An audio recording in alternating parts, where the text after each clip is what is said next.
स्वागत है आप सभी का हमारे YouTube चैनल बैंकिंग ड्रीम्स पर। मैं प्रज्ञा सक्सेना यहाँ आप सभी के साथ हूँ। हमने कल भी करंट अफेयर्स के बारे में बात की थी, करंट अफेयर्स के क्वेश्चंस किए थे और आज भी सेम प्लेटफॉर्म पे मैं आप सभी के सामने अवेलेबल हूँ। हम आज 8 फरवरी के करंट अफेयर्स के बारे में बात करेंगे। ठीक है, एक brief discussion, a quick discussion. Okay, so जैसा कि आप सभी ने ध्यान दिया होगा कि हमारी जो कल की वीडियो जो कि हमारे यूट्यूब चैनल पर बैंकिंग ड्रीम्स पर अपलोड हो चुकी है, पार्ट 1 एंड पार्ट 2 के फॉर्म में, उस वीडियो में भी जो हमारे करंट अफेयर्स हमने आप तक पहुंचाए हैं वो मोस्टली बैंकिंग ओरिजिन के क्वेश्चंस हैं। ये ऐसा इसलिए किया गया ताकि जो कैलेंडर रिलीज हो चुका है आईबीपीएस एग्जाम्स का, ठीक है, तो उन एग्जाम्स को ध्यान में रखते हुए हम आप तक डेली बेसिस पे करंट अफेयर्स प्रोवाइड करेंगे आपको, सो दैट आपके लिए इजी हो सके एक सेम प्लेटफॉर्म पर सभी करंटर्स को एक्सप्लेन फॉर्म में पा पाना। ठीक है, सो आई होप आप सभी अच्छे से पढ़ रहे हैं, मोटिवेटेड रह रहे हैं। और ये हमारी अभी नई क्लासेस हैं, हमने नया नया करंट अफेयर्स यहाँ पे पढ़ना स्टार्ट किया है हमारे प्लेटफॉर्म पे। So do like, share and subscribe our channel Banking Dreams, ताकि आप किसी भी प्रकार की अपडेट्स मिस ना कर सकें। किसी भी प्रकार की डिटेल्स हो, बैंक डिटेल्स हो या किसी भी एग्जामिनेशन की डिटेल्स हो, वो आप मिस ना कर सकें। ठीक है, सो चलिए चलते हैं, इसी पॉजिटिव एप्टीट्यूड के संग चलते हैं हमारे पहले सवाल। आज का पहला सवाल, सो आज का पहला सवाल हमारा क्या कह रहा है फ्रेंड्स? देखिए, आज का हमारा पहला सवाल कह रहा है कि who has launched the recent disaster warning device? Nitish. इस डिवाइस को, पहली बात तो ये है कि इस डिवाइस को क्या नाम दिया गया है? इस डिवाइस नाम दिया गया है नीतीश। तो हमारा पहला सवाल हमसे पूछ रहा है कि किसने लॉन्च किया है, जो रिसेंटली लॉन्च हुआ है, रिसेंटली डिजास्टर वार्निंग की एक डिवाइस बनाई गई है। ठीक है, इसे लॉन्च किसने किया है, किसके, कहाँ पे ये लॉन्च की गई है? हमारा सवाल ये हमसे पूछ रहा है। अदर डिटेल्स हम अभी आपको देंगे, पर पहले ऑप्शंस देख लेते हैं। तो हमारे ऑप्शन है झारखंड, मध्य प्रदेश, उत्तर प्रदेश, बिहार या फिर हरियाणा। तो चलिए कुछ मिनट्स हम आपको देते हैं, कुछ सेकंड्स आपको प्रोवाइड करते हैं, आप सोचिए, देन हम एक्सप्लेन करेंगे। तो जैसा कि आपने अभी पढ़ा था कि हमारा सवाल हमसे पूछ रहा है, सिंपल साधा सवाल है बट बहुत इंपॉर्टेंट क्वेश्चन है, क्योंकि ये लेटेस्ट न्यूज है, इंपॉर्टेंट न्यूज है। ठीक है, तो हमारा सवाल हमसे कह रहा है कि कौन सी, मतलब जो हमारी नीतीश नाम की डिजास्टर वार्निंग डिवाइस है, जो कि डिजास्टर आने पहले लोगों को वार्न कर देगी, लोगों को नहीं, ये स्पेशली फार्मर्स के लिए बनाई गई है फ्रेंड्स। ठीक है, तो चलिए जानते हैं पहले इसका आंसर, फिर इसके बारे में फर्दर बात करेंगे। तो इसका आंसर है जी, यहाँ पे करेक्ट आंसर है बिहार। करेक्ट आंसर क्या है फ्रेंड्स? करेक्ट आंसर है यहाँ पे हमारा बिहार। तो जो हमारी नीतीश नाम की recently launched disaster warning device है, वो कहाँ लॉन्च की गई है, कहाँ के फार्मर्स के लिए लॉन्च की गई है? बिहार के। ठीक है, for the farmers of, for the farmers of Bihar. ठीक है, आई होप यहां तक मैं सभी के लिए क्लियर होंगी। ठीक, तो चलिए इसमें पहला पॉइंट आता है, इसके कुछ इंपॉर्टेंट की पॉइंट्स के बारे में बात करते हैं। पहला पॉइंट हमारे में आता है कि इसे लॉन्च क्यों किया गया। देखिए, बिहार एक ऐसा एरिया है, बिहार एक ऐसा एरिया है ना जहाँ पे जो अनएक्सपेक्टेड लाइटनिंग हो गई चाहे, ठीक, या फिर फ्लड हुए, या फिर समर वेव हुई, या फिर कोल्ड वेव हुई, इनकी वजह से जो फसलें हैं उन्हें बहुत ज्यादा ग्रो करने में होती है प्रॉब्लम। ठीक है, ग्रोथ में होती है उनकी प्रॉब्लम। और अगर हम लास्ट ईयर के रिपोर्ट्स उठा के देखें तो उसके अकॉर्डिंग अगर यूपी के आसपास के जो रीजन्स हैं उनमें बिहार एक ऐसा स्टेट है जहां पे फार्मर्स की सडन लाइटनिंग की वजह से या सडन फ्लड वगैरह की वजह से डेथ परसेंटेज इंक्रीज हुई है। सो इसी पॉइंट को मद्देनजर रखते हुए ये नीतीश नाम की डिवाइस बनाई गई है। अब ये काम कैसे करती है, देखिए ये एक तरीके का पेंडेंट सिस्टम है। ये बहुत छोटी सी डिवाइस है, इसे फार्मर्स पहन लेंगे, सांप गले में पहन लिया फार्मर्स ने। अब ये उनकी स्किन से कनेक्ट रहेगी, उनकी जो हीट होगी ना, उनकी जो बॉडी हीट है, बॉडी हीट, उसके बॉडी हीट से, उनकी बॉडी हीट से अटैच होके ये वर्क करेगी।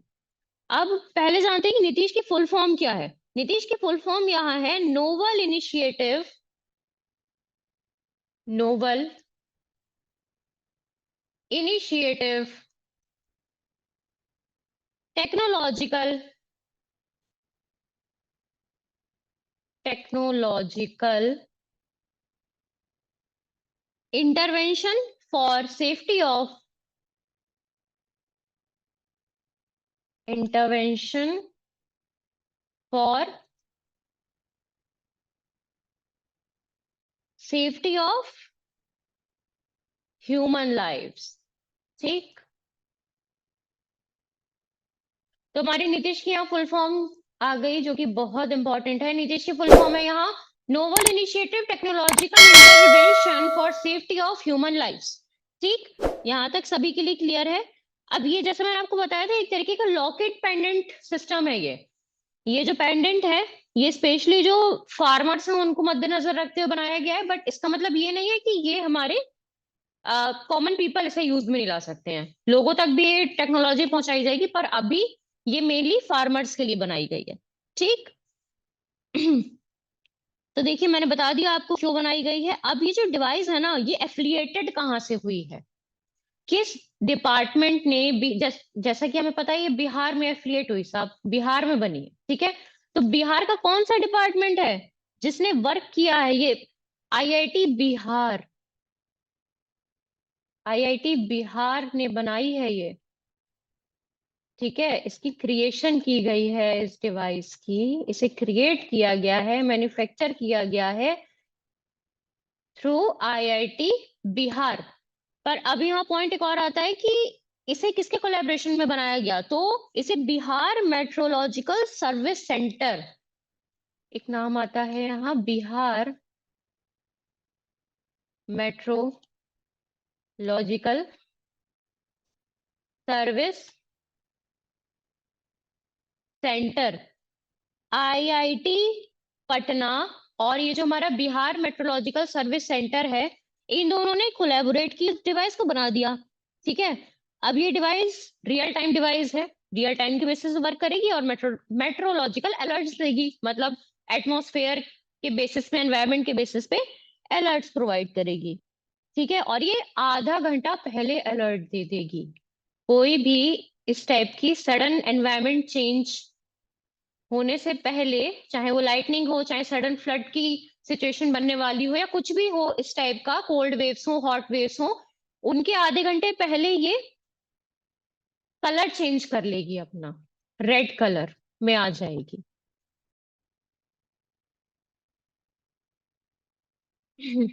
ओके, सो चलिए चलते हैं हमारे नेक्स्ट क्वेश्चन की ओर, जो कि आज का हमारा दूसरा सवाल। ठीक है, सो हमारा सवाल है कि where has the foundation stone of, where has the foundation stone of Kamakhya corridor, Kamakhya corridor project. ठीक है, कामाख्या मंदिर है हमारा, तो कामाख्या कॉरिडोर प्रोजेक्ट जो है वो कहाँ लेट डाउन किया गया है रिसेंटली। ठीक है, तो यहाँ हमारे ऑप्शन हैं, इधर मणिपुर में, त्रिपुरा में, उड़ीसा में, असम में, या फिर मिजोरम में। तो क्या है करेक्ट ऑप्शन, क्या है करेक्ट आंसर? तो यहाँ पे जो हमारा करेक्ट आंसर है वो है ऑप्शन डी, असम में। तो जो हमारा फाउंडेशन स्टोन है कामाख्या कॉरिडोर प्रोजेक्ट का, वो असम में लेट डाउन किया गया है। चलिए, ये तो हो गया हमारा पहला पॉइंट। अब इसके कुछ की पॉइंट्स के बारे में बात कर लेते हैं जल्दी से। तो जो देखिए, जो हमारे प्राइम मिनिस्टर है नरेंद्र मोदी जी, उन्होंने ये फाउंडेशन स्टोन रखा था, और ये फाउंडेशन स्टोन रखा गया था February 4, 2024 को, ठीक है। इस कॉरिडोर का जो फाउंडेशन स्टोन रखा गया था February 4, 2020 को रखा गया था, ठीक है। अब जो है इसकी टोटल वर्थ हमारी 11,000 करोड़ है, रुपीस 11,000 करोड़, ठीक। और अगर इसके बारे में हम एक छोटा सा पॉइंट ऐड करते हैं कि इसको क्यों रखा गया, तो ये इसलिए रखा गया है ताकि ये जो हमारा टेम्पल है, कामाख्या मंदिर है, इसको टूरिस्ट टूरिस्ट पर्पस के लिए रखा जा सके, ठीक है। एक सेंटर ऑफ अट्रैक्शन बनाया जाए टूरिस्ट के लिए, सिंपल इज दैट। ओके, चलिए देखते हैं हमारा अगला सवाल क्या कह रहा है। अगला सवाल हमारा है अबाउट एनपीसीआई। अगला सवाल हमारा है कि NPCI international payments NIPL has partnered with which company to enable UPI payments from the Eiffel Tower in France? ये सवाल हमारा हमसे पूछ रहा है कि जो एनपीसीआई इंटरनेशनल पेमेंट्स हैं, उन्होंने किस कंपनी के संग कोलैबोरेट या पार्टनरशिप की है ताकि जो हमारी आईफेल टावर है फ्रांस में, उसमें भी Indian UPI system, Indian UPI payment को स्टार्ट किया जा सके। तो हमारे ऑप्शंस हैं Adyen, Payoneer, global payment, Shopify और लायरा, ठीक है। तो इन 5 कंपनीज में से कौन सा करेक्ट ऑप्शन है? सोचिए कुछ सेकंड, आपको मैं कुछ सेकंड प्रोवाइड कर रही हूँ, सोचिए, एक बार थिंक आउट करिए कि क्या करेक्ट ऑप्शन हो सकता है, ठीक है। चलिए देखते हैं इसका करेक्ट ऑप्शन क्या है। तो जो कंपनी है उसका नाम है लायरा, कंपनी का नाम है लायरा, ठीक।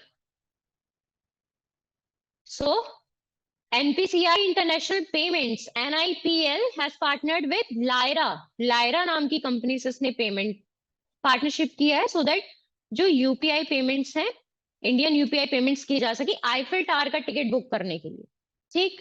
अब इसमें भी जो है इसका जो फॉर्मल लॉन्च है यूपीआई का हमारे जो आइकॉनिक आईफिल टावर है, ठीक है, पेरिस में है, सबको पता है। इसके लिए जो इसकी टिकट्स ली जाती हैं उसमें भी हम इंडियन पेमेंट का तरीका इस्तेमाल कर सके, इसलिए जो हमारे पीएम नरेंद्र मोदी जी हैं, उन्होंने ये एक प्रॉपर रिजोल्यूशन स्टार्ट किया है, एक स्कीम स्टार्ट की है। और ये यूपीआई जो है, यूपीआई हमारा एनपीसीआई के अंडर सन 2016 से प्रैक्टिस में लाया गया है, ठीक है, इन प्रैक्टिस यूपीआई, ठीक, यूनिफाइड पेमेंट्स इंटरफेस, ठीक। चलिए आगे बढ़ते हैं। अगला सवाल हमारा है कि which small finance bank has partnered with Edelweiss Tokyo Life Insurance to offer life insurance। जो हमारा सवाल है कि कौन सा स्मॉल फाइनेंस बैंक है जिसने पार्टनरशिप की है एडलवीज टोक्यो लाइफ इंश्योरेंस के संग ताकि वो लाइफ इंश्योरेंस प्रोवाइड कर सके। अब हमारे ऑप्शंस क्या क्या हैं? पहला ऑप्शन हमारा एयू स्मॉल फाइनेंस बैंक है, capital small finance bank limited है, Fincare small finance bank limited है, ESAF small finance bank limited है, या फिर Equitas small finance bank limited है। Which one, which is the correct option? Friends, do think of it, which is the correct option? Okay friends, तो जैसे मैंने आपको कुछ सेकंड्स दिए थे इस क्वेश्चन के आंसर को सोचने के लिए, तो यहाँ करेक्ट ऑप्शन है हमारा ESAF स्मॉल फाइनेंस बैंक, ठीक है। करेक्ट ऑप्शन हमारा ESAF small finance bank limited, ठीक। अभी हम ESAF के बारे में कुछ स्टैटिक पॉइंट्स जानेंगे, प्लस उससे पहले चलिए, क्या आपको पता है स्मॉल फाइनेंस बैंक होता क्या है? देखिए अलग अलग टाइप के बैंक्स होते हैं, चाहे हम कहें नेशनल बैंक हुआ हमारा, कोऑपरेटिव बैंक है, या फलाना बैंक है, इसे स्मॉल फाइनेंस बैंक ही क्यों कहा गया? What's the main reason behind it? तो देखिए वो बैंक जो प्रोवाइड करते हैं ना, बेसिक बैंकिंग फैसिलिटीज करते हैं, जो प्रोवाइड मतलब देखिए जो बेसिक बैंकिंग फैसिलिटीज कह लीजिए या एक्टिविटीज कह लीजिए, जो कि ऐसे एरियाज हैं जो अंडर रिजर्व्ड हैं, अंडर सर्व्ड एरियाज हैं, किसी भी सेक्टर के, किसी भी सेक्शन के जो स्मॉल या मार्जिनल एरियाज हुए, जैसे स्मॉल या मार्जिनल फार्मर्स हुए, स्मॉल इंडस्ट्रीज हुई, माइक्रो इंडस्ट्रीज हुई, या कोई ऐसी एंटिटी है, किसी के ऐसे एसेट्स हैं जो अनऑर्गेनाइज्ड है, ठीक है, जिसे एक शब्द में आप कह सकते हैं अंडर सर्व्ड। जो हमारे एरियाज होते हैं ना, जो हमारे अंडर सर्व्ड सेक्टर्स हैं, उसमें जो बैंक्स एक्टिविटीज करते हैं उनके लिए, या जो बैंक्स इन एरियाज को असिस्टेंस प्रोवाइड करते हैं, लेट्स से, वो होते हैं हमारे स्मॉल फाइनेंस बैंक, ठीक है। चलिए अब जानते हैं हम, हमारा जो करेक्ट ऑप्शन था ESAF, small finance bank limited, इसके बारे में कुछ आगे की बातें, कुछ इंपॉर्टेंट पॉइंट्स। तो देखिए, जो हमारा, हमने जैसा अभी हमारे सवाल ने भी कहा था कि ESAF स्मॉल फाइनेंस बैंक जो है साहब हमारा, उसने एडलवेज टोक्यो लाइफ इंश्योरेंस जो कंपनी है उसके संग लाइफ कोलैबोरेट किया, पार्टनरशिप की, और फिर लाइफ इंश्योरेंस प्रोवाइड करने का डिसीजन ले लिया, ठीक है। बात यहाँ तक तो बिल्कुल सही है। अब आगे बात आती है कि ESAF जो है हमारा, ये पहली बार founded, when was this bank founded, कब बना था, कब एक्सिस्टेंस में आया था? तो ये बैंक हमारा एक्सिस्टेंस में आया था 10th ऑफ मार्च 2017, ठीक। हमारा ESAF was founded on 10th of March 2017, ठीक। इसके फाउंडर्स कौन थे? CEO एंड MD तो हम अभी आपको बताएंगे, उससे पहले बात करते हैं कि इसके फाउंडर्स कौन थे। इसके फाउंडर्स थे पॉल इसके फाउंडर्स थे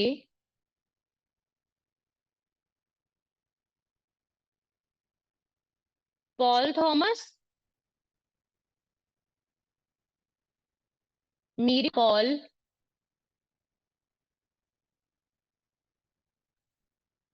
और तीसरे जो इसके फाउंडर थे उनका नाम था जैकोब, जैकोब सैम्यूल, ठीक है। ये तीन लोग थे। जब भी आप ESAF के बारे में कोई भी सवाल आता है कि इसके फाउंडर्स कौन थे, तो ये तीन फाउंडर्स थे, पॉल थॉमस, मीरिना पॉल एंड जैकोब सैम्यूल, ठीक। इसके हेडक्वार्टर्स है त्रिशूर में, इसके हेडक्वार्टर्स हैं त्रिशूर, केरला, ठीक। अब इसमें एक क्वेश्चन और ऐड ऑन हो जाता है कि इसके जो करंट MD एंड CEO है वो कौन है? पॉल थॉमस के, अभी जिन फाउंडर का नाम यहाँ लिया गया था, पॉल थॉमस के, इसके करंट MD या CEO, आप क्या नाम है? पॉल थॉमस के, ठीक है। तो चलिए ये सवाल हमारा यहीं पे खत्म होता है। पर चूंकि देखिए ये सवाल था हमारा कि किसने किसके संग कोलैबोरेट किया, किस कंपनी ने या किस बैंक ने किसके संग कोलैबोरेट किया, तो इसी के संग ना अभी रिसेंट कोलैबोरेशंस भी देखने को मिले हमारे मार्केट में। तो उन रिसेंट कोलैबोरेशंस पे भी एक बार नजर रख लेते हैं कि जिसमें पहला कोलैबोरेशन है हमारा IREDA का एंड इंडियन ओवरसीज बैंक का। मुझे एक सेकंड का टाइम दीजिए। देखिए चलिए, जो हमारा पहला कोलैबोरेशन है वो है IREDA का। इसने किसके साथ कोलैबोरेट किया है फ्रेंड्स? इंडियन ओवरसीज बैंक के साथ। इंडियन ओवरसीज बैंक के साथ कोलैबोरेट किया है इसने। आप क्यों कोलैबोरेट किया है? रिन्यूएबल एनर्जी प्रोजेक्ट्स के लिए, अपने रिन्यूएबल एनर्जी प्रोजेक्ट्स पर काम करने के लिए किसने कोलैबोरेट किया है? IREDA and Indian overseas bank. IREDA की फुल फॉर्म क्या है? आज ये मेरा आज का पहला सवाल है आप लोगों से। कमेंट सेक्शन में जरूर बताइएगा कि IREDA की फुल फॉर्म क्या है, ठीक। दूसरा कोलैबोरेशन हमें देखने को मिलता है रूरल डेवलपमेंट मिनिस्ट्री का। जो हमारी रूरल डेवलपमेंट मिनिस्ट्री है ना,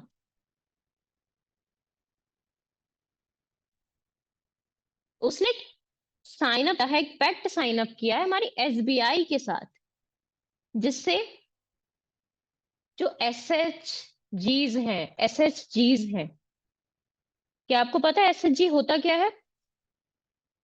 क्या आपको पता है SHG होता क्या है? सेल्फ हेल्प ग्रुप्स होते हैं SHG, ठीक है। सेल्फ हेल्प ग्रुप्स को शॉर्ट में कहा जाता है SHG, ठीक है।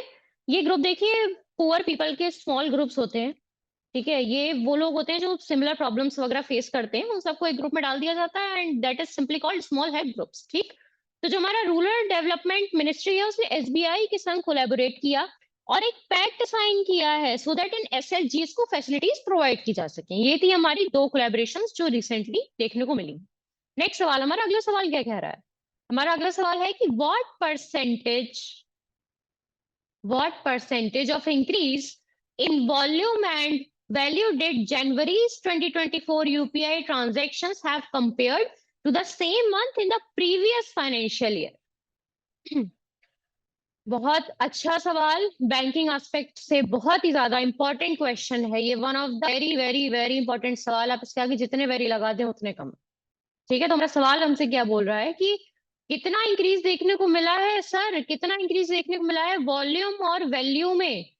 जो जनवरी 2024 का यूपीआई ट्रांजेक्शन्स है लास्ट फाइनेंशियल ईयर के कंपैरिजन में इस बार कितना वॉल्यूम और वैल्यू में इंक्रीज देखने को मिला है जो यूपीआई ट्रांजेक्शन है, ठीक। तो ऑप्शंस हमारे क्या क्या हैं देखते हैं। हमारे ऑप्शंस यहाँ पे हमें दिए गए हैं, या तो 42% volume 52% value, 60% volume 40% value, 35% volume 65% value, 42% volume 38% value, या 52% वॉल्यूम और 42% वैल्यू। इनमें से कितना इंक्रीमेंट, कितना बूस्टअप देखने को मिला है? तो यहाँ करेक्ट ऑप्शन है हमारे पास ऑप्शन ई।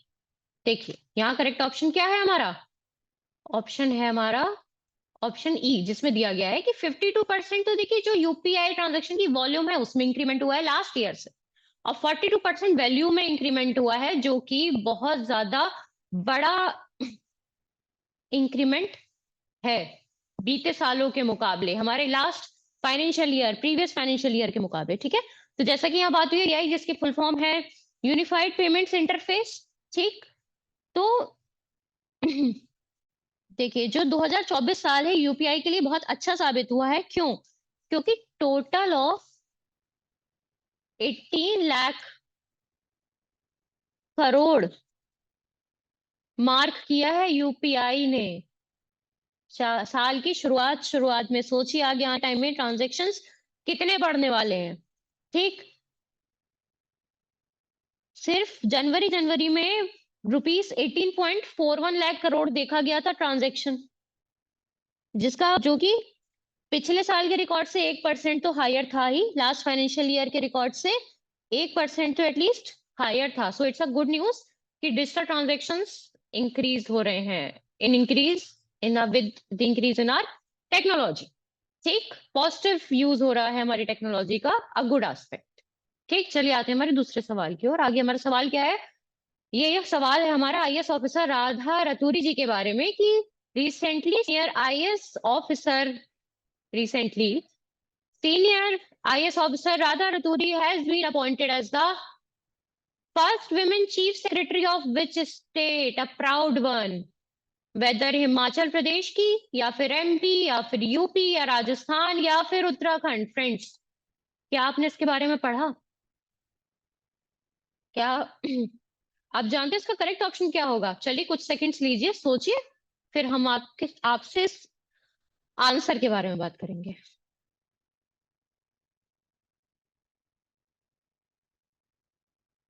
ओके सो यहाँ पे जो करेक्ट ऑप्शन है फ्रेंड्स ये है हमारा उत्तराखंड। तो देखिए जो हमारी ऑनरेबल आईएएस ऑफिसर राधा रतूरी जी हैं, वो फर्स्ट वुमेन चीफ सेक्रेटरी बनी है, कहाँ की? उत्तराखंड की। और इन्होंने किसे रिप्लेस किया है? इन्होंने रिप्लेस किया है सुखबीर सिंह संधू जी को। किसे रिप्लेस किया है? सुखबीर सिंह संधू जी को, ठीक है। ही हैज बीन रिप्लेस्ड, किसे रिप्लेस किया है? सुखबीर सिंह संधू जी को, ठीक है। और ये जो है 1988 बैच की आईएएस ऑफिसर हैं, ठीक। और इनका जो टोटल टेन्योर है, जितने समय इन्होंने वर्क किया है, आज भी वर्क कर रही है, अलग अलग पोजीशंस पे इन्होंने वर्क किया है। और इसमें एक पॉइंट और आता है न्यूज में, इनके जो हस्बैंड हैं, ठीक, उनका भी नाम बहुत आ रहा है, अनिल रतूरी जी। क्या नाम है हस्बैंड का? अनिल रतूरी जी। ये भी जो है आईपीएस ऑफिसर हैं, ठीक है, और ये रिटायर हुए थे डायरेक्टर जनरल पुलिस की पोस्ट। ठीक, चलिए ये सवाल हमारा यहीं तक था। अनिल रतूरी जी भी आईपीएस ऑफिसर हैं, इनके साथ साथ इनके हस्बैंड का नाम भी न्यूज में बहुत ज्यादा आ रहा है। अब हमारा नेक्स्ट सवाल है, the fusion band Shakti awarded with the global music album award at the Grammy awards 2024 is related to. देखिए, जो हमारा एक फ्यूजन बैंड है इंडिया का, शक्ति जिसे नाम दिया गया था, उसे ग्लोबल म्यूजिक एल्बम अवार्ड दिया गया है। जो हमारी ग्रैमी अवार्ड्स होते हैं, ग्रैमी अवार्ड्स के बारे में मोस्ट ऑफ स्टूडेंट्स को पता होगा, मेरे फ्रेंड्स को पता होगा। तो जो हमारे ग्रैमी अवार्ड्स है 2024 के, उसमें ग्लोबल म्यूजिक एल्बम अवार्ड दिया गया है। इस एल्बम बैंड जो है शक्ति को, इनकी किस एल्बम के लिए दिया गया है वो मैं आपको अभी बताऊंगी, पर इसमें ऑप्शन आता है कि ये किससे अटैच्ड है, किसका बैंड है ये, शंकर महादेवन जी का, जाकिर हुसैन जी का, या रहमान जी का, बोथ ए एंड सी का और बोथ बी एंड सी का? क्या है करेक्ट ऑप्शन? सोचिए सोचिए, what is the correct option here?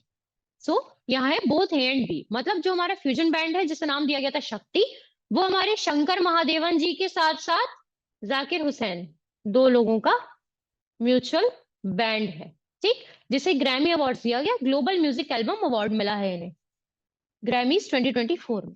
ठीक, चलिए, अब इन्हें इनकी किस एल्बम के लिए ये दिया गया है, ये जो फ्यूजन बैंड है शक्ति, इन्हें इसकी इनकी किस एल्बम के लिए अवार्ड दिया गया? तो इनकी एल्बम का नेम था दिस मूवमेंट।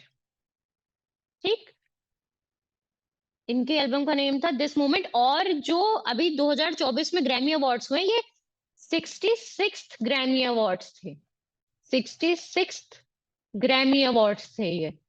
ठीक, और ये कहाँ पर हुए थे? crypto.com arena,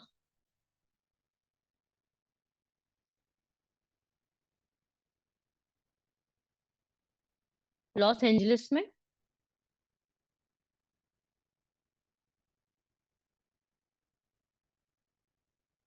US. ठीक, कहाँ हुए थे? लॉस एंजलिस, यूएसए में ये अभी हुए थे 5 फरवरी 2024 को हुए थे हमारे ग्रैमी अवार्ड। ठीक है, one of the prestigious awards. ठीक, अभी जो देखिए फ्यूजन बैंड है ना शक्ति, इसमें अलग अलग सिंगर्स हैं, कंपोजर्स वगैरह हैं, जिनका मैं नाम आपको बस ब्रीफली बता देती हूँ। उषा महादेवन हुए, उस्ताद जाकिर हुसैन हुए, जॉन मैक्लोनिन हुए, या फिर वी सेल्वा गणेश हुए, वॉयलिनिस्ट गणेश राजा गोपालन। ठीक, ये जो इनका शक्ति बैंड है ये बना कब था?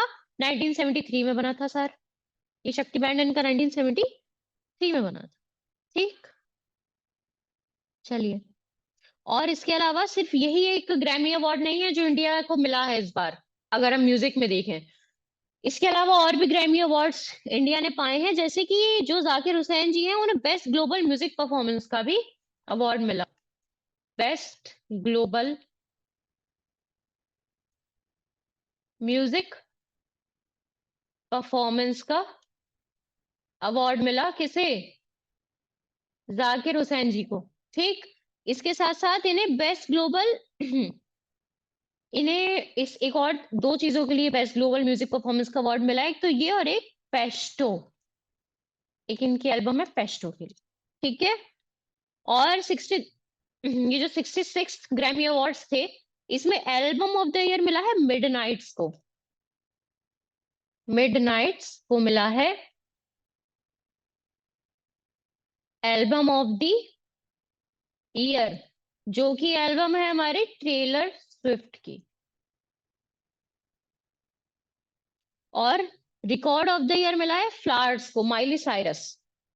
Record of the year flowers नाम की एल्बम है माइली साइरस की।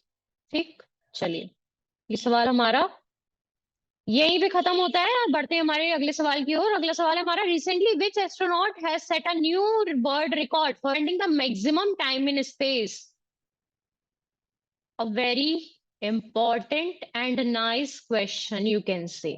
तो देखिए सवाल हमारा क्या कह रहा है, कौन, उस एस्ट्रोनॉट का नाम बताइए, वो एस्ट्रोनॉट कौन है जिसने एक नया रिकॉर्ड सेट किया है। सर नया रिकॉर्ड, उन्होंने मैक्सिमम टाइम स्पेस में स्पेंड किया है अपना 878 डेज एंड 12 आवर्स। ठीक है, अब ऑप्शन हमें दिए गए हैं, गेनाडे पडल्का, ओलेग कोनोली विटसन, क्रिस्टिना कोच और निकोलाई चप। चलिए कुछ सेकंड्स आपको देते हैं, सोचिए, थिंक ऑफ इट वंस, फिर हम फर्दर इसके एक्सप्लेनेशन के बारे में बात करेंगे।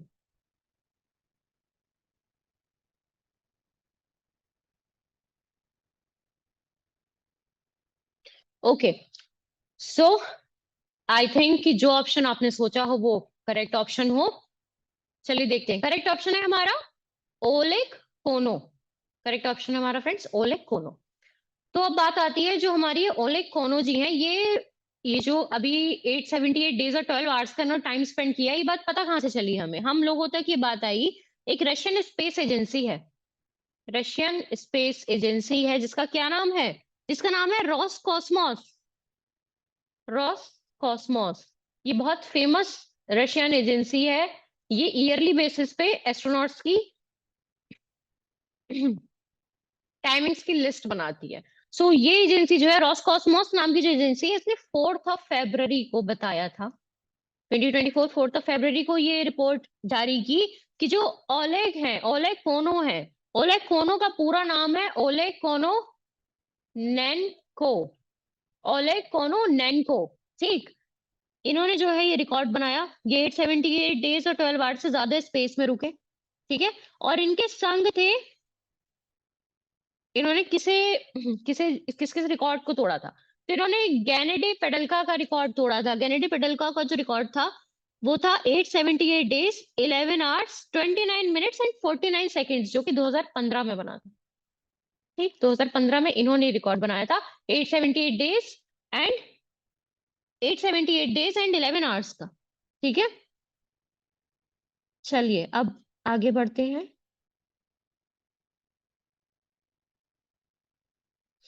देखिए इसमें एक नाम हमने और देखा कि ये पैगी विटसन, पैगी विटसन भी बहुत इंपॉर्टेंट है, क्योंकि अभी हाल ही में हमने इनका न्यूज में नाम सुना था।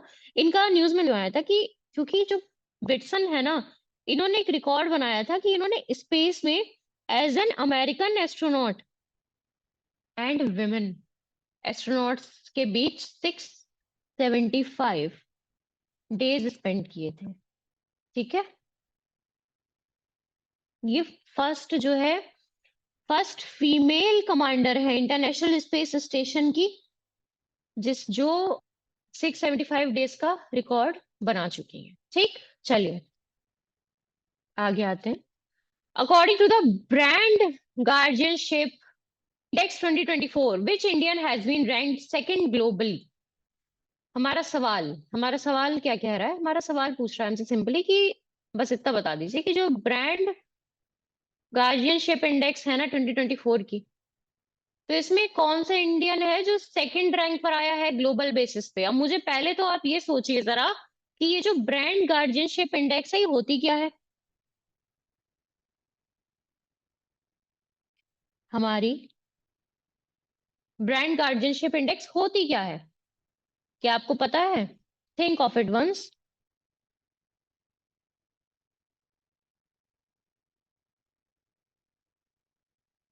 चलिए मैं बताती हूँ। जो ये ब्रांड गार्जियनशिप इंडेक्स होती है हमारी, ये लिस्ट होती है एक तरीके की, जिसमें सारे सीईओज का नाम होता है, अलग अलग जो कंपनीज होती है ना हमारी, अलग अलग रिकॉग्नाइजेबल प्लेटफॉर्म्स जो होते हैं, फेमस प्लेटफॉर्म्स होते हैं, फेमस कोई कंपनी हुई, ठीक है, कोई ऐसी स्पेशल सेटअप है, उसके सीईओज का नाम होता है, ग्लोबल बेसिस पे बताया जाता है कि टॉप 1 कौन रहा, टॉप 2 कौन रहा, फाइनेंशियल बेसिस पर। ठीक, मतलब किसके के कौन कितने स्टेक्स को होल्ड कर रहा है, कौन कितना बड़ा स्टेक है, उस बेसिस पे इसमें लिस्ट रखी जाती है, सिंपल। तो यहाँ पे ऑप्शन हमारे सालिल पारेख, एन चंद्रशेखरन, अनिश शाह, ऋषभ प्रेम जी और मुकेश अंबानी। तो देखिए इसमें करेक्ट ऑप्शन हमारा ऑप्शन ई, मुकेश अंबानी जी। तो जो हमारे मुकेश अंबानी जी हैं, ये ग्लोबली जो है सेकंड रैंक पर आए हैं। और अगर आप सिर्फ इंडिया में देखेंगे, इंडियन इंडस्ट्रियलिस्ट के रूप में अगर आप इन्हें देखेंगे, तो ये नंबर 1 पर है। जिसे इस ब्रांड गार्जियन इंडेक्स में रखा गया। इन्हें टॉप इंडियन है और सेकंड नंबर पे है वर्ल्ड वाइड बेसिस पे। ठीक, अब देखिए इसमें एक सवाल और बनता है कि फर्स्ट पोजीशन पे कौन है। अगर ये सेकंड पोजीशन पे है तो फर्स्ट पोजीशन पे है हुआ टेंग,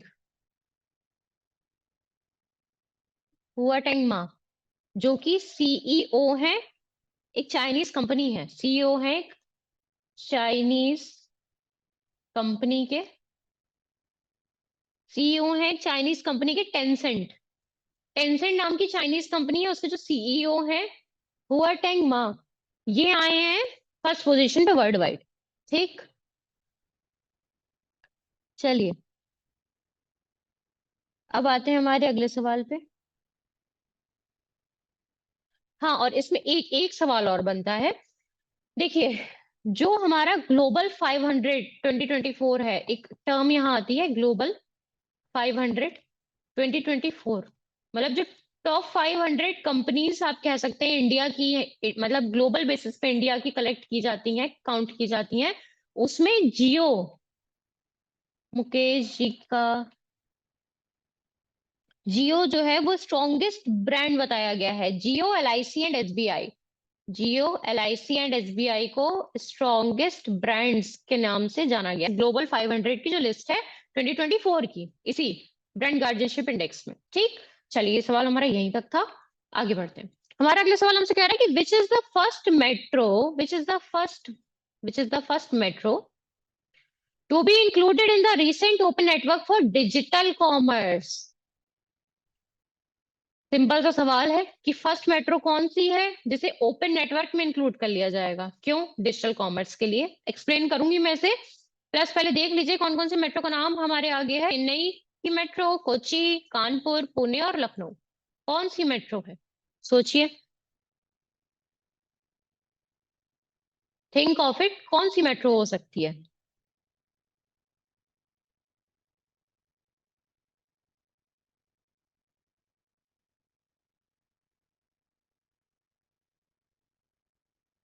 ओके, सो यहाँ देखिए हमारा करेक्ट ऑप्शन है कोई और नहीं बल्कि चेन्नई, चेन्नई की मेट्रो। एक मिनट, हमारी जो चेन्नई मेट्रो है ना, इसे रिसेंटली जो इसे इंक्लूड किया गया है ओपन नेटवर्क में डिजिटल कॉमर्स के लिए। ठीक, ये हमारी पहली मेट्रो बनी है, फर्स्ट मेट्रो सर्विस है जिसने इस नेटवर्क को ज्वाइन किया है। ठीक, अब open network for digital commerce की फुल फॉर्म पूछ ली जाती है, मतलब ये किसकी फुल फॉर्म है ये पूछ लिया जाता है, open network for digital commerce. आपसे सिंपली पूछ लिया जाएगा कि ओएनडीसी की फुल फॉर्म बता दीजिए, ओएनडीसी फुल फॉर्म बता दीजिए, वहां आप अटक जाएंगे। इसकी फुल फॉर्म होती है ओपन नेटवर्क डिजिटल कॉमर्स। ठीक, अब इसमें एक पॉइंट आ रहा है कि ये जो इनिशिएटिव था ये किसके अंडर लिया गया था। देखिए कोई भी इनिशिएटिव अगर कंट्री के मतलब नेशनल बेसिस पे लिया जाता है तो कोई ना कोई डिपार्टमेंट तो उसमें इंक्लूडेड होता ही है ना कोई डिपार्टमेंट उस डिसीजन को लेता है। तो यहाँ पे department of industry and internal trade promotion, department of industry and internal trade promotion, ठीक, DIITP। ठीक, इस डिपार्टमेंट के अंडर ये जो हमारा ONDC है इसने इंट्रोड्यूस किया है एक टिकट। सिंपली इसमें अभी सिर्फ इतना किया गया है कि जो टिकट है वो आप डिजिटल कॉमर्स ऑनलाइन बेसिस पे आप टिकट ले सकते हैं साबिस मेट्रो के। ठीक, सिंगल ट्रेवल हो, आपकी रिटर्न टिकट हो, कुछ भी हो, आप सिंपली ले सकते हैं। बस ये सवाल इतना ही था, अब आगे बढ़ते हैं। Where will prime minister Narendra Modi inaugurate the India energy week, क्या और कहाँ इंडिया एनर्जी वीक बताएंगे आपको इंडियन एनर्जी वीक के बारे में। उससे पहले ऑप्शन देख लेते हैं, गुजरात, महाराष्ट्र, गोवा, यूपी और हरियाणा। कहाँ पे होगा, थिंक थिंक, कहाँ पे होगा जो हमारे पीएम है नरेंद्र मोदी जी, वो कहाँ पे इनॉग्रेट करेंगे हमारा इंडिया एनर्जी वीक। कुछ सेकेंड्स आपके पास, सोचिए एक बार।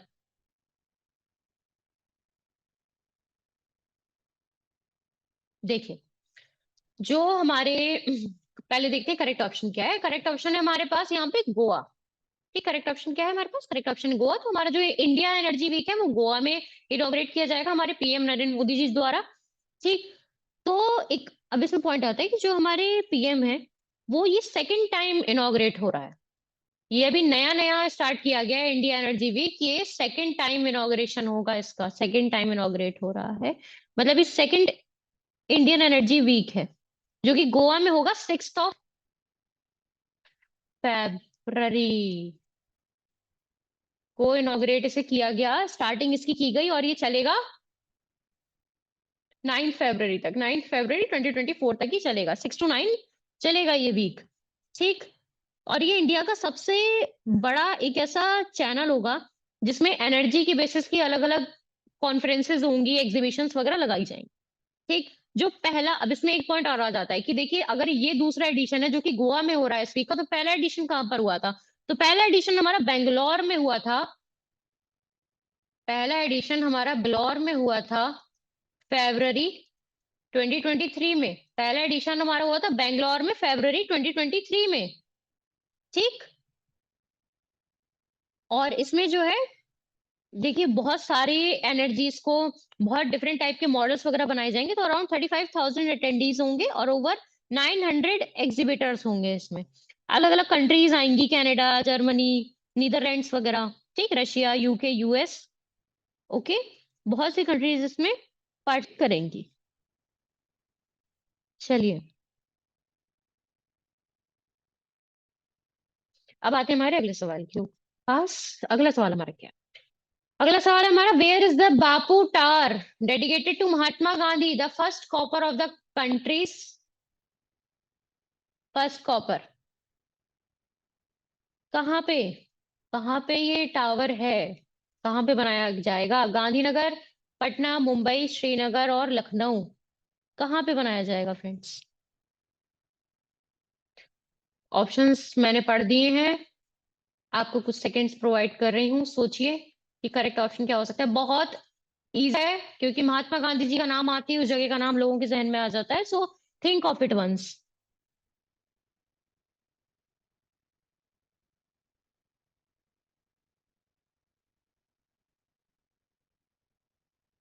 चलिए, यहाँ पे करेक्ट ऑप्शन है हमारा ऑप्शन बी।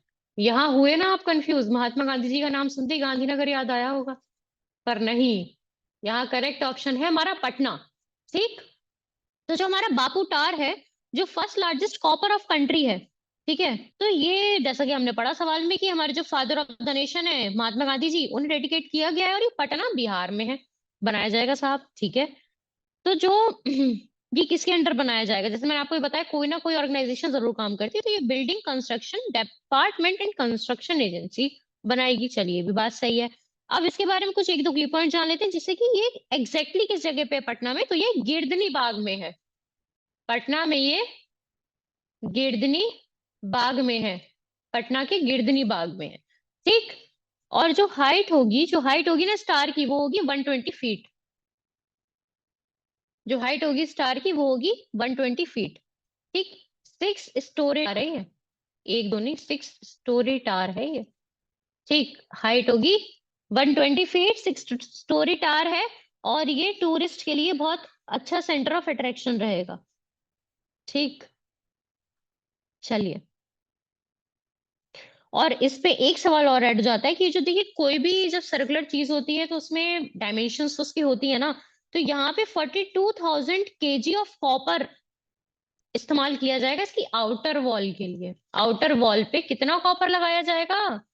कॉपर लगाया जाएगा 42,000 kg ऑफ कॉपर।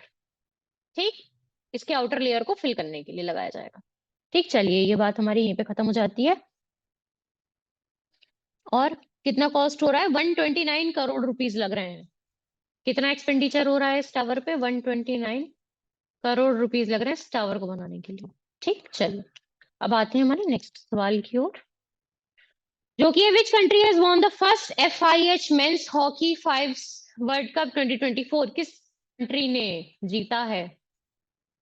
सवाल हमारा सीधा सा है, सवाल हमारा हमसे पूछ रहा है कितना बता दीजिए कि जो पहला FIH men's hockey 5 world cup है 2024 का, किस कंट्री ने जीता है? मलेशिया ने जीता, नीदरलैंड ने, भूटान ने, इंडिया ने, या फिर श्रीलंका ने। चलिए सोचिए इसके बारे में।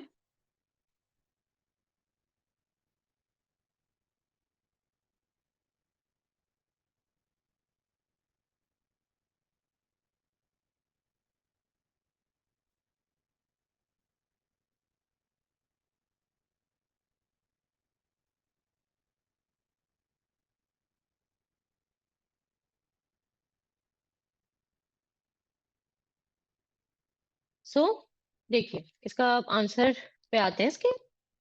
आई विश आपने यही सोचा हो, यही करेक्ट ऑप्शन आपने सोचा हो कि जो नीदरलैंड्स है। Which country has won the first FIH men's hockey fives world cup? तो नीदरलैंड्स ने जीता है। ठीक है, विनर इज नीदरलैंड्स। ठीक, चलिए आगे आते हैं। हमारा नेक्स्ट सवाल हमसे पूछ रहा है कि where is the 18th wild life sanctuary located establish in the reserve forest of Erode district? हमारा सवाल हमसे पूछ रहा है कि जो 18th नंबर की वाइल्ड लाइफ सेंचुरी है वो कहाँ लोकेटेड है, जो कि बनाई गई थी reserve forest of Erode district में। तो ये ऑप्शन हमें वेस्टर्न घाट्स में है, या हिमालयन रीजन में है, ईस्टर्न कोस्टल प्लेन्स में है, डेक्कन प्लेटू में, या यहाँ कहीं भी नहीं है। ठीक, कहाँ पे है? चलिए इसके करेक्ट ऑप्शन के बारे में बात करते हैं। यहाँ करेक्ट ऑप्शन हमारा eastern coastal planes. Correct option क्या है हमारा? Eastern coastal planes. मतलब हमारा 18th वाइल्ड लाइफ सेंचुरी है वो ईस्टर्न कोस्टल प्लेन्स में है। ठीक, वहां लोकेटेड है। अब जब कोस्टल प्लेन्स की बात आ रही है तो ये बेसिकली ये पॉइंट आएगा हमारा कि जो तमिलनाडु की जो गवर्नमेंट है ना, देखिए उसने डिक्लेयर किया था कि 80,114.80 हेक्टेयर्स का रिजर्व फॉरेस्ट है बरगुरी हिल्स में, इन बरगुरी हिल्स में। ठीक, इन इरोड डिस्ट्रिक्ट। ठीक, जिसके बारे में भी, जिस डिस्ट्रिक्ट का नाम में है, ये सेम उसी डिस्ट्रिक्ट की बात है, उन्हीं रिजर्व फॉरेस्ट की बात हो रही है कि बरगुरी हिल्स में है। ये जो वाइल्ड लाइफ सेंचुरी है ये कहाँ पर है? बरगुरी हिल्स एज द थनथेल Thanthai Periyar wild life sanctuary. क्या नाम है? थनथाई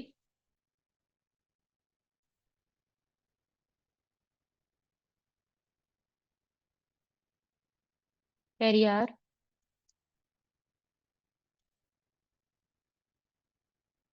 वाइल्ड लाइफ सेंचुरी। ठीक, अब इसमें और एक बात आ जाती है कि देखिए ये जो प्रोटेक्टेड फॉरेस्ट है ना, इसमें एक और बड़ी अनाउंसमेंट हुई थी कि और भी जो सेंचुरीज है ना जो कि पहली बार बनाई जाएंगी। 2023 का जो स्टेट बजट आया था तमिलनाडु का, तो उसमें कुछ नाम ये थे, कराकोरम वाइल्ड लाइफ सेंचुरी थी, ठीक है, कुक्ति वाइल्ड लाइफ सेंचुरी थी, मलाबार वाइल्ड लाइफ सेंचुरी थी। ओके, सो आई विश मैं यहाँ तक क्लियर हूँ। ये सवाल बस सिंपल था कि हमारा 18th जो वाइल्ड लाइफ सेंचुरी जिसका नाम मैंने अभी आपको बताया कहाँ लोकेटेड है, तमिलनाडु ईस्टर्न कोस्टल प्लेन्स में। और एग्जैक्ट लोकेशन भी हम बात कर चुके हैं, एग्जैक्ट लोकेशन भी इसकी क्या है। अब अगला सवाल हमारा क्या, अगला सवाल हमारा कह रहा है कि recently where has Ellora Ajanta international festival 2024 held? ठीक है, कहाँ पे मनाया गया है, कहाँ पे हुआ है? तो ऑप्शन हमारे पास क्या, गुजरात में, गोवा, महाराष्ट्र, केरला और MP, इनमें से कहाँ पे? तो सोचिए इसके बारे में। चलिए जानते हैं इसका ऑप्शन क्या है। करेक्ट ऑप्शन इसका है महाराष्ट्र। करेक्ट ऑप्शन है इसका फ्रेंड्स महाराष्ट्र में। जो हमारा रिसेंटली मनाया गया है लोरा अजंता इंटरनेशनल फेस्टिवल है 2024 का, वो कहाँ मनाया गया है? महाराष्ट्र में। ठीक, छत्रपति संभाजी नगर, कौन सी जगह महाराष्ट्र में? छत्रपति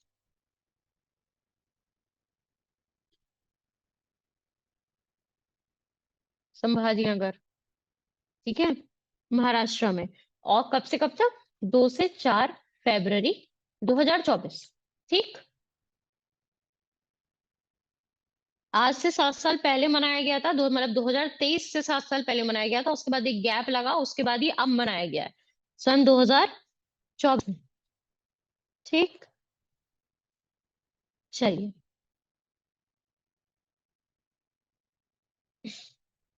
ये था हमारा आज का आखिरी सवाल, आज के सेशन का हमारा आखिरी सवाल। आई होप ये क्वेश्चन आप सभी तक सही से पहुंचा। मेरी आवाज ड्यूरिंग द सेशन आप लोगों के लिए ऑडिबल रहती है, स्क्रीन विजिबल रहती है। और इन केस आपको किसी भी प्रकार की कोई भी एरर फील हो रही है या कोई क्वेरी है किसी क्वेश्चन रिलेटेड, तो हमारी बैंकिंग ड्रीम्स जो हमारा यूट्यूब चैनल है वो 24/7 आपके लिए अवेलेबल है। हमारे कमेंट सेक्शंस, चाहे हमारे इंस्टा के कमेंट सेक्शन हो या फिर हमारे यूट्यूब चैनल के कमेंट सेक्शंस हो, आपके लिए 24/7 ओपन है। आप अपने क्वेश्चंस पुट कर सकते हैं, चाहे आपके क्वेश्चन किसी एग्जाम रिलेटेड हो, किसी exam date related, we will be answering. हम जरूर आपको रिवर्ट बैक करेंगे। ओके, सो चलिए, साइनिंग ऑफ, प्रज्ञा है। आज का सेशन यही एंड करते हैं। Hoping for everyone's best. कल फिर मिलेंगे सेम प्लेटफॉर्म पे और इसी स्पीड के, ठीक है? Okay, thank you everyone.